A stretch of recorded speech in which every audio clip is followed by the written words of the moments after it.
మా వరంగల్ అన్నారు కాబట్టి ఇది స్వార్థమో తెలీదు, ఆ బ్లడ్‌లో ఉంటదో తెలీదు. ఈ సినిమాకి అలా కుదిరారు అందరూ గూడా. వరంగల్ వాసన గట్టిగా తగిలింది ఇంగువ. వరంగల్ ఇంగువ గట్టిగా తగిలింది ఈ పులిహోరకి.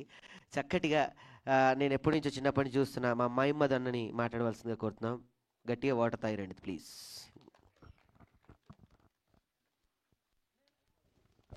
హలో, పాత్రికేయ మిత్రులందరికీ నమస్కారం.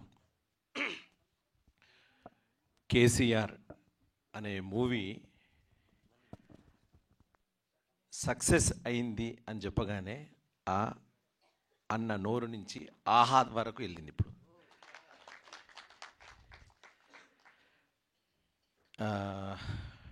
నేను మామూలుగా స్టేజ్ మీదకి రాగానే అందరూ సోకాళ్ళు కొంచెం పొగడ్తలతోటి ఈస్థెటిక్గా అదుపు తప్పి అబద్ధాలను నిజాలుగా కొంచెం మాట్లాడాల్సిన పరిస్థితి ఉంటుంది. కానీ నేను నిజాయితీగా నాకున్నటువంటి అనుబంధంతో 2 నిమిషాల్లోనే నేను ముగిస్తాను. చాలా నిజాయితీగా మాట్లాడుతున్నాను ఈ వేదిక మీద. ఎందుకంటే ఎవరిని ఇంప్రెస్ చేయాల్సిన అవసరం లేదు. ఇక్కడ అంతా నా ఆత్మీయులు. ఇష్టంతో చేసినటువంటి పని, డబ్బు కోసం చేసిన పని కాదు. ఎందుకు చేశానో చెప్తాను. తనికెళ్ళ భరణి గారి దగ్గర ఉన్నప్పుడు ఒక ఫోను, ఒక సినిమా చేయాలి కుర్రాడికి అని నాకు చెప్పినాను. నన్ను అడిగాడు, సార్ కుర్రాడు నేను చేస్తున్నాను ఆల్రెడీ, అయితే ఇంకే అని అన్నాను. లొకేషన్కి వెళ్ళగానే రాకేష్కి నిజంగా దర్శకత్వం కానీ యాక్టింగ్ కానీ ఎంతవరకు తెలుసు అంటే, మామూలుగా జబర్దస్త్ కమెడియన్ షోగా నా అభిప్రాయం ఇది, నా అభిప్రాయం మాత్రమే. పైనుంచి ఈత కొడితే వాళ్ళని చూస్తే ఎట్లుంటుందో అలాగే వచ్చు ఈత. లోపల దీనికి వచ్చినట్టు ఈత కాదు. అతని మాట తీరు, అతను చెప్పిన తీరు చూస్తే నాకు అర్థమైంది ఏంటంటే, అతను సినిమా తీసేంత సత్తా కానీ దమ్ము కానీ ఒక కలేజా ఉంది, కానీ అక్కడున్న వాతావరణం అట్లా లేదు. నేను వెళ్ళగానే లొకేషన్కి వెళ్ళగానే నాకున్న క్యారెక్టర్ కానీ లెంత్ లేదు, నా క్యారెక్టర్ డైలాగ్స్ లేవు, నా క్యారెక్టర్స్ ఉన్నటువంటి కాస్ట్యూము లేదు.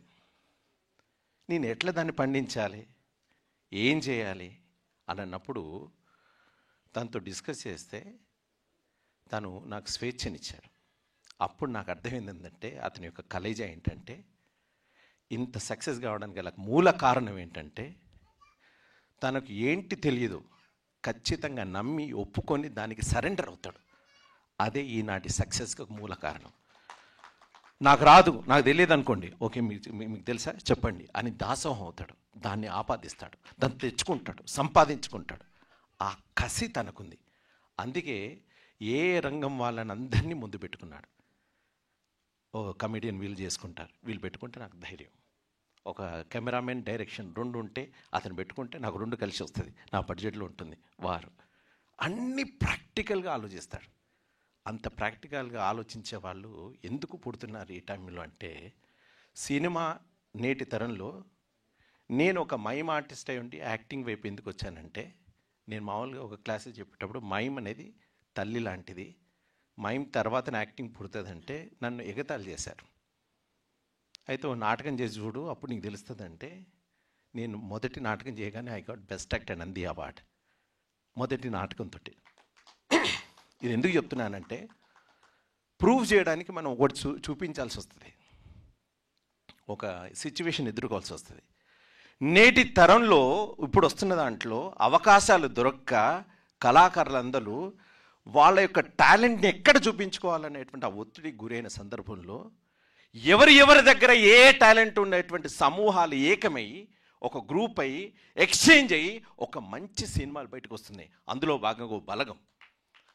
ఇప్పుడు మీరు చెప్తున్నటువంటి ఇప్పుడు మన సక్సెస్ మీట్లో కేసీఆర్, ఇవన్నీ అందరి లోపల ఇతని దగ్గర ఇది ఉంది, ఈ సత్తా ఉంది. ప్రపంచానికి తెలియనటువంటి ఎంతైతే గర్భం లోపల ఉన్నటువంటి వజ్రాలు వైడ్యరాలు ఉన్నటువంటి టాలెంట్ రోజు చూస్తున్నాం. ఈ అన్న దగ్గర ఇది క్యారెక్టర్ అయితే బాగా చేస్తాడు, ఈ అన్న మ్యూజిక్ అయితే తీస్తాడు అన్న, ఇలా అందరినీ కలిసి ఒక యూనిట్ అయ్యి గొప్ప తమని తాను ప్రూవ్ చేసుకోవడానికి వాళ్ళే మార్కెటింగ్ అయ్యి అన్నీ వాళ్ళే అన్నీ తానే ఒక యుద్ధం మాదిరిగా వెళ్తున్నారు.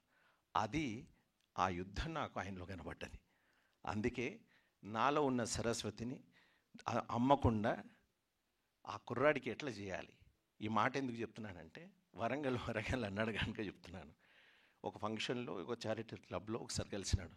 అన్న మీరు నాకు తెలుసు, ఇంత ఉన్నప్పుడు మీతో కలిసి ఒక ఫోటో దిగా, మీరు మైమ్ మొదలంటే నాకు తెలుసు. నేను మైమ్ అంటే నాకు ఇష్టం, యాక్టింగ్ వైపు నేను ఎప్పుడు రాలేదు.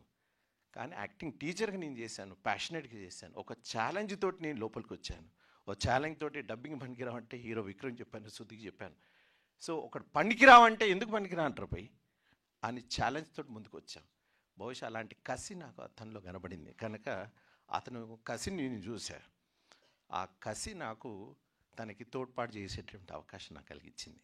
సో ఇవాళ రేపుల్లో అన్నిటికంటే ముఖ్యం ఏంటంటే అవకాశం. అవకాశం వస్తే ఎలాంటి టాలెంట్ వాడైనా కానీ తనని తాను ప్రూవ్ చేసుకోవడానికి, తనని తాను చెక్కుకోవడానికి అవకాశం వస్తుంది. ఈ అవకాశాన్ని తనే సృష్టించుకొని అవకాశం ఎదురు చూస్తున్నటువంటి అనేక మంది టాలెంట్లను పెట్టుకొని వాళ్ళకు కూడా ఇంకో అవకాశాలు వచ్చేటటువంటి ఒక వేదికను క్రియేట్ చేసినటువంటి మా తమ్ముడికి అభినందనలు. ఇలాంటి గొప్ప గొప్ప సినిమాలు ఇంకా తీయాలని కోరుకుంటున్నాను. ఇంకొక మాట చెప్తున్నాను, బలగం సినిమా తర్వాత నాకేం సినిమాలు రాలేదు. ఇంతమంది ప్రజాముఖంగా చెప్తున్నాను, ప్రెస్ మీద నుండి చెప్తున్నాను, చాలా గొప్పగా యాక్ట్ చేసినవని నాకు అందరూ చెప్పినారు, బాగా అద్భుతంగా చేసామని చెప్పారు. నా పక్కన నుండి ఆవిడెవరు బల చేశాడండి, కాళ్ళ మీద పడ్డాడని నాతోటే అన్నారు. కానీ కేసీఆర్ టీజర్ వచ్చిన తర్వాత నాకు విపరీతమైన కాల్స్ వచ్చాయి. ఈ మాట చాలా నిజాయితీగా చెప్తున్నాను. ప్రాక్టికల్ వరల్డ్ వేరు, పేరు ప్రఖ్యాతలు రావడం వేరు. టాలెంట్ ఉండడం వేరు, పేరు ప్రఖ్యాతలు ఉండడం వేరు. పేరు ప్రఖ్యాతులు అన్నంత మాత్రాన టాలెంట్ ఉండాల్సిన అవసరం లేదు. రేపు తెల్లారి లోపల న్యూస్ ఛానల్ ద్వారానో ఇంకెకటి ద్వారానో జనాలకు దగ్గర అయ్యేటట్టుగా ఒక పేరును మనం పంపించవచ్చు. కానీ టాలెంట్ ఉండేదనుకోండి ఎక్కువ కాలం నిలబడతాడు.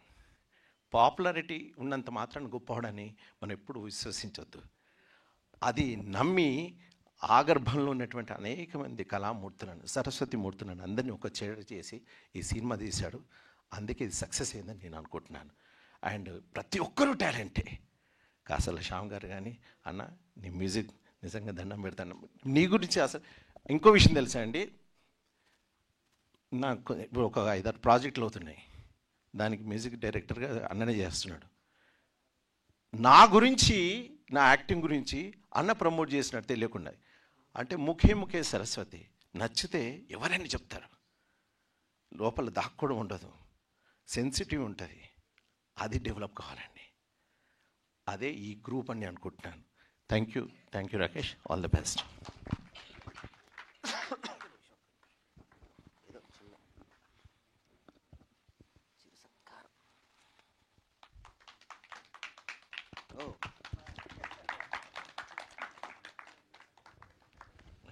థ్యాంక్ యూ అన్న. సో ఈ సినిమాకి అందరూ